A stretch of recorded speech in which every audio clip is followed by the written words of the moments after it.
lives. All we had ever done is obey and submit. We had mission for being a mama bear. And I thank God with all my heart that the day came when he said enough is enough is enough. Whew, that was an intense one. Okay.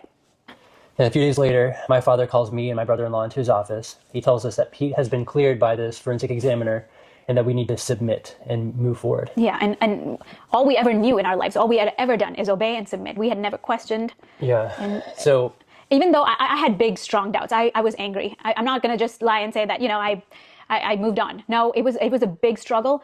But the way that we were trained, God is our witness, Jonathan and I, you are going to be the future leaders. You have to take the lower road. You have to bring family unity. You have to do what it takes to be the bigger person. Go golf with him. You go have coffee, apologize to her. Do whatever it takes to be friendly and loving. That is the character of Christ. And we did it with all our hearts. We didn't perform. We weren't fake about it. We truly did it with all our hearts. Yeah, I mean, it was very difficult, obviously, to move forward after that. Still, I had legitimate concerns, but at the end of the day, I trusted that my dad had actually gone through the process of clearing Pete with this examiner. Yeah. And we moved forward. We still had a very strained relationship. Oh, we had boundaries with our house. I went to Daystar one afternoon to grab something from the cafe. There was something in the green room, and I had my child with me, and I knew she was scared at this point, so we didn't take her there anymore. We had a nanny at home with her. But this one time, I wanted to pick up something really quick. I go in there. It's in the afternoon. I didn't think anyone would be in the green room. And I take her with me, and it was horrible. I go to grab that box of food, and in walks Pete and, his spouse. And my child was so full of terror, her body went completely limp, and she fell under the table hard. I grabbed her little body, I picked her up, and I ran into the car. And I remember telling other family members about it, the ones I trusted. And it was traumatic. I was like, I'm not bringing my child here. We didn't for a while. But these things were happening. So then we go into this strained part of this relationship. This was the first time in our lives that Jonathan and I weren't having a warm, close relationship with his parents. Before that, we were so tight. And this was very, very hard. I mean, we cried a lot, and it was really painful. We get a text saying, hey, your dad's really sick. Can you come help? And of course, I was like, of course, I'll come spend the night. I'll stay on the couch. He was not in the hospital at this point. So I go stay on the couch, taking care of him, helping him walk to the restroom, do whatever.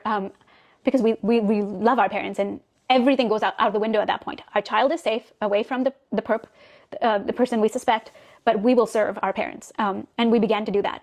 From there, the hospital begins. You were there all day long while I was home with the kids. I was there night shifts. I would alternate with another person. Joni was there all the time. But on the nights that I was there, I thank God with all my heart for those nights. I got to really, there was no offense, no anger. I got to love on him. It was a very slow and hard death, but, got to, rub his head because his head would get hot and my hands were always cold. So rub his head and rub oil on his feet. And I don't know if I should even say this or not, but I had the honor of, after he passed in his body, most people left. It was you and me. And I had the honor to close his eyelids. Just very deeply things that cause trauma. I'd never seen anyone die before. So our child, everything happens with her.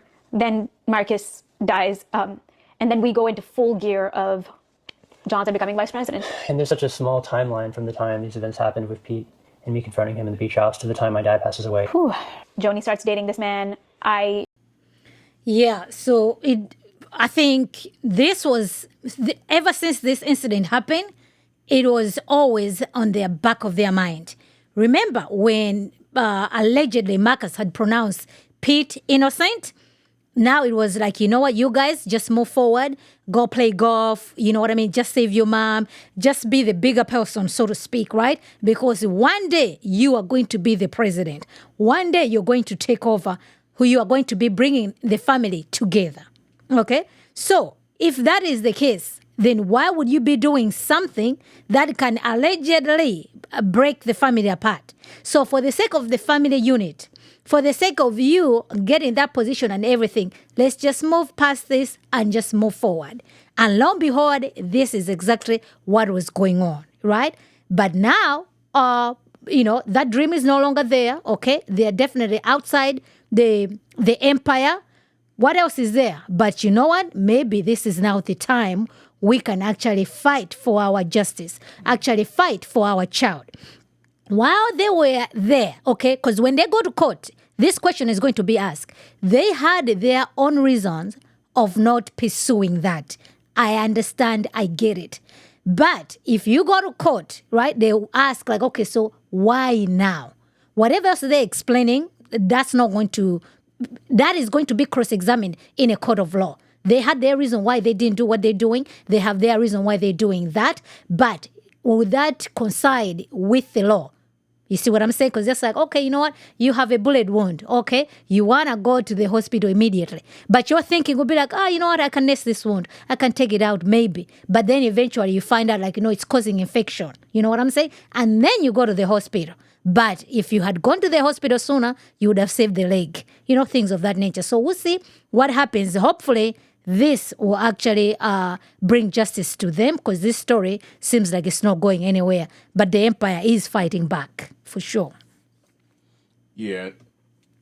And just for clarification, when you're talking about the hospital and this analogy that you're giving, we're not talking about that that stuff was not taken to the police, because they've already clarified that things were taken to the police. This is more of, we're talking about on the emotional side of things, where things were still not necessarily all the way good. So that is what also is being referred to here. The other part, they did say that they brought in somebody who did forensic investigation. So who was that person who did the forensic investigation?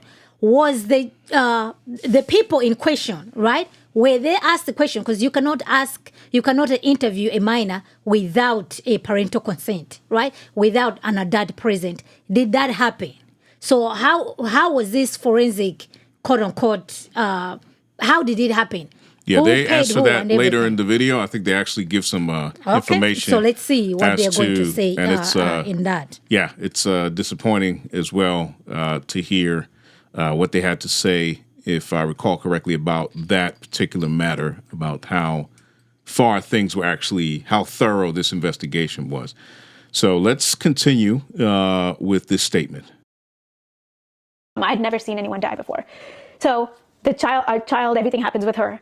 Then Marcus dies. And then we go into full gear of Jonathan becoming vice president. And there's such a small timeline from the time these events happened with Pete and me confronting him in the beach house to the time my dad passes away. Whew. Joni starts dating this man. Okay, I'll throw this in there. With all my heart, I wanted her more than anybody else to find love. I wanted her so badly to not be alone. I loved her. I wanted her to be happy.